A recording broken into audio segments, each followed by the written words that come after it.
Welcome back to the Midnight Library, where the stories are dark, the characters are morally questionable, and the emotional damage is free with admission. Tonight, we're opening a very specific book, the one labeled, Why Are We Like This?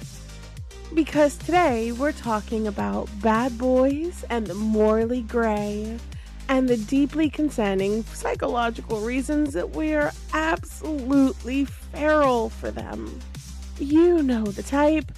The villain with the soft eyes, the criminal with a tragic backstory, and the man who says things like, "You should stay away from me," which unfortunately activates something in our brains that goes, "Yes, perfect. I will now dedicate my entire emotional existence to fixing you." And listen, this is a judgment-free zone. If your fictional crush list includes assassins, mafia bosses, brooding antiheroes, and emotionally unavailable vampires, or the one guy who could definitely destroy your life but looks really, really good doing it, then remember, you're amongst friends. But tonight, we're asking the question, why are morally gray men so attractive? Is it rebellion? Is it trauma, evolution? Or are we all just victims of really good storytelling? Let's get into it. So the first thing that we really have to do is we have to define the trope. What is morally gray? A morally gray character is someone who lives between hero and villain.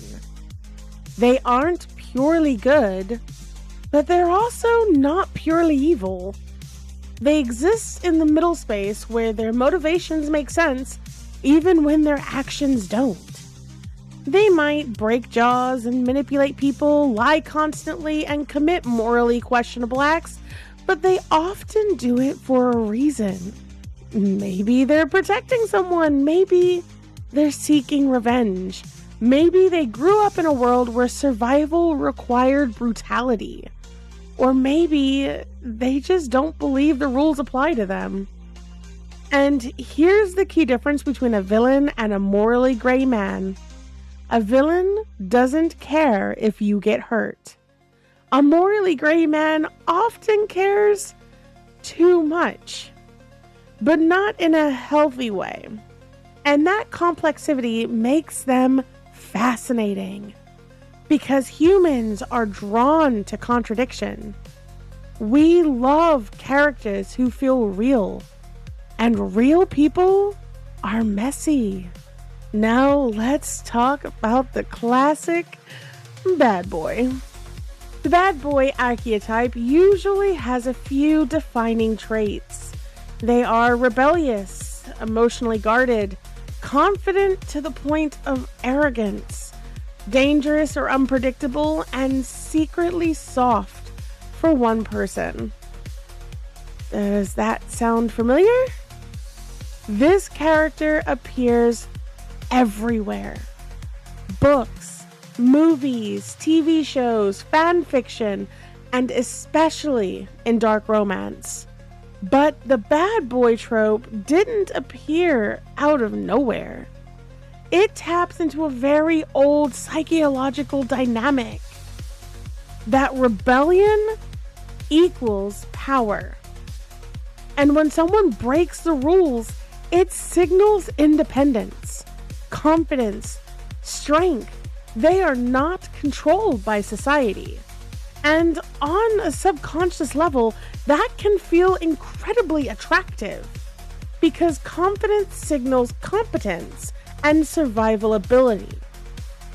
In evolutionary psychology, traits like dominance and confidence often get associated with leadership and protection. So even when the character is objectively a terrible life choice, your brain just sees strong, capable, and interesting. Meanwhile, your logical brain is screaming, "This man will absolutely ruin us." Now it's time to talk about something extremely real. The I can fix him phenomenon. Because morally gray characters often come with trauma, tragic pasts, abandonment, loss, betrayal, and the storytelling frames that pain as something that explains their darkness. So the audience sees the monster, but also the wounded child underneath. And suddenly, the dynamic becomes, if someone loves him enough, he could change. That idea taps into something deeply human. People want to believe that love can heal damage, that compassion can transform someone, that broken things can become whole again. And stories reinforce that belief constantly. But in fiction, the transformation is dramatic. In real life, it's a lot messier. There's a reason morally gray characters are appealing. Power. These characters often exist outside normal systems. They don't follow rules. They don't answer to authority. They do what they want. And that level of autonomy is intoxicating. Especially in stories where the world feels restrictive. The bad boy represents freedom. Freedom from expectations, freedom from social rules, and freedom from polite society. And when a character like that chooses one person to protect or love, it creates a powerful fantasy. Because the message becomes, the world may fear him, but he would burn it down for you. And that's a very compelling emotional narrative. Morally gray characters also tend to bring high emotional stakes. Their relationships are rarely calm. They're intense, chaotic, full of tension, conflict, and danger. And importantly, emotional volatility, which creates a strong narrative momentum.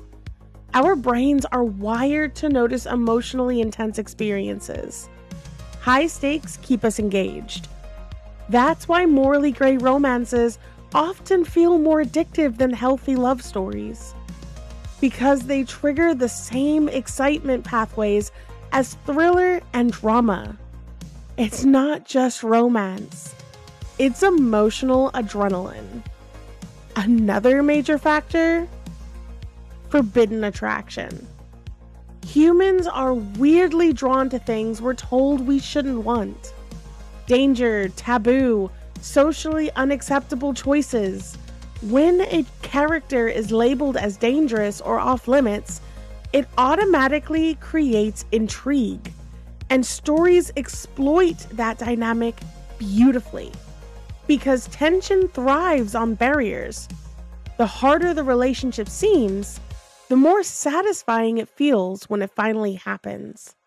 One of the most important things about dark romance and morally gray characters is this: fiction allows safe exploration. Stories give us a space to experience emotions we would never want in real life. The danger, obsession, power struggles, moral ambiguity. You can explore those dynamics from a safe distance. Close the book, pause the episode, turn off the screen, and step back into reality. Physiologically, this makes dark fiction incredibly powerful. It allows people to engage with intense emotional themes without real-world consequences. And that's part of why these characters remain so popular. Another reason audiences gravitate towards morally gray characters is they're often more complex. Perfect heroes can feel predictable, but morally gray characters come with internal conflict. They struggle, they make mistakes, they face ethical dilemmas, and that creates deeper storytelling. because conflict, again, drives narrative. And morally gray characters are basically walking conflict generators. Now let's pause for a very important distinction, because the internet loves to blur this line. Liking morally gray characters in fiction does not mean that someone wants that dynamic in real life. Fantasy and reality operate differently. Fiction allows exaggerated emotions, dramatic stakes, and extreme personalities, where real-world relationships require communication, respect, and stability. And most dark romance fans understand that perfectly well. People enjoy the fantasy because it's dramatic, not because they want chaos in their actual lives. Although, some people do enjoy a little emotional drama, let's be honest. Morally gray characters aren't disappearing anytime soon. In fact, they're becoming more popular. Modern audiences increasingly prefer complex characters over perfect ones. We want flawed protagonists, complicated motivations, and messy moral landscapes, because those stories reflect the reality that people are rarely purely good or evil. Most of us exist somewhere in the gray. So why are we drawn to bad boys and morally gray men? Well, because they combine several powerful psychological triggers, like confidence, rebellion, emotional depth, forbidden attraction, the possibility of redemption, and intense storytelling stakes. They represent chaos, but also transformation. And that combination is narratively irresistible.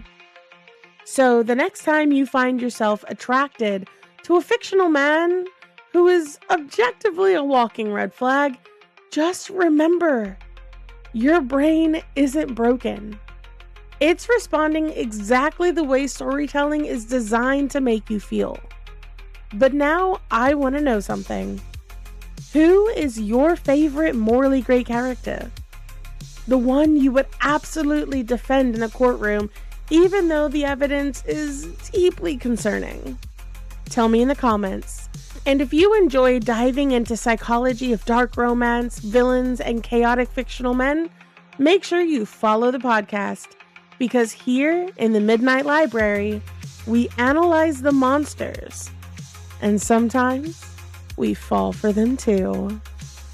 Until next time.